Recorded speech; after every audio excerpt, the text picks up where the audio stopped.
By now, the hype behind Modern Warfare 2 has reached a ridiculous level. Ever since it was first announced, fans wondered if it could best the almighty Call of Duty 4, the game that a lot of people consider to be the best in the series. Well, we've seen all the commercials, the trailers, and the leaked footage. Now it's time to talk about the final game. Modern Warfare 2 is here, and it's ready to blow you away.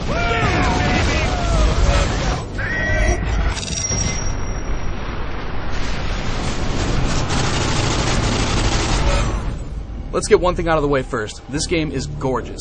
The graphics are a substantial leap over Call of Duty 4, with even the multiplayer visuals trumping the single-player offering from last time around. The levels are filled with more detail and effects, both single-player and multiplayer levels showcase a larger emphasis on height and terrain variation, and the open environments themselves are beautiful. Unfortunately, as slick as the graphics are, the game does have some presentation issues, especially when it comes down to single-player story. A lot of people may be disappointed to learn that it's short, and I mean really short. On regular difficulty, I was able to beat it in just under 5 hours, with an additional hardened playthrough taking about 6.5. As far as the campaign itself, I personally had a great time from start to finish, but the way the game tells its tale does have quite a few problems. There are a ton of awesome action scenes and classic moments, and with some obvious inspiration taken from classic action films, it feels like a highlight reel of frontline warfare. However, while there seems to be a new piece of technology or mission-exclusive gameplay element at every turn, it feels almost like Infinity Ward came up with a laundry list of cool stuff they wanted to add into the game, and then worried about the story to connect it. You'll get a lot of familiar faces, but it's definitely an over-the-top plot that'll have you checking your brain at the door, and you're going to have to extrapolate the story for yourself. Single player is still a blast, but it's not going to live up to the legacy that Call of Duty has created.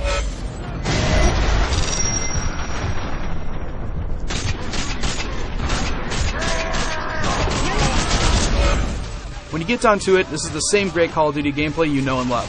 Thankfully, they've done away with a lot of the issues too, such as running into enemies that are infinitely respawning until you move forward, and those annoying where-do-I-go moments that COD4 often had.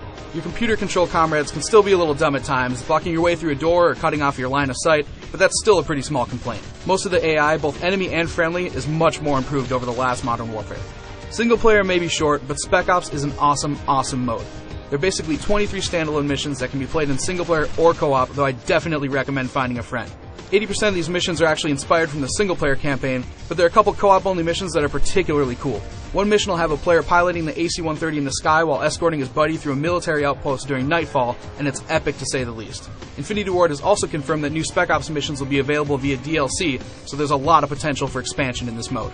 And of course, there's also multiplayer, which is hands down the biggest part of this game. I'm a seasoned Modern Warfare player, and let me tell you, the multiplayer is more balanced and fun to play than it was in Call of Duty 4. There are way more unlockables, and you're constantly being rewarded for playing the game. You'll find more weapons, a huge list of gun attachments and perks, and each perk now includes a new pro mode that acts as a secondary function once you unlock it. Death streaks are going to help newbies feel not quite so dominated, though seasoned players are barely even going to notice them, and all those worries about it screwing up balance should be tossed out the window straight away. Hands down, the highlight of multiplayer this time around are the kill streaks. The sheer amount of strategy worked around these kill rewards is pretty limitless. Along with delivering on the game's overall balance, Modern Warfare's multiplayer venues are extremely impressive. The new game modes rock, and racking up kills is ridiculously addictive. As far as I'm concerned, the Modern Warfare series has again set the bar for online shooters.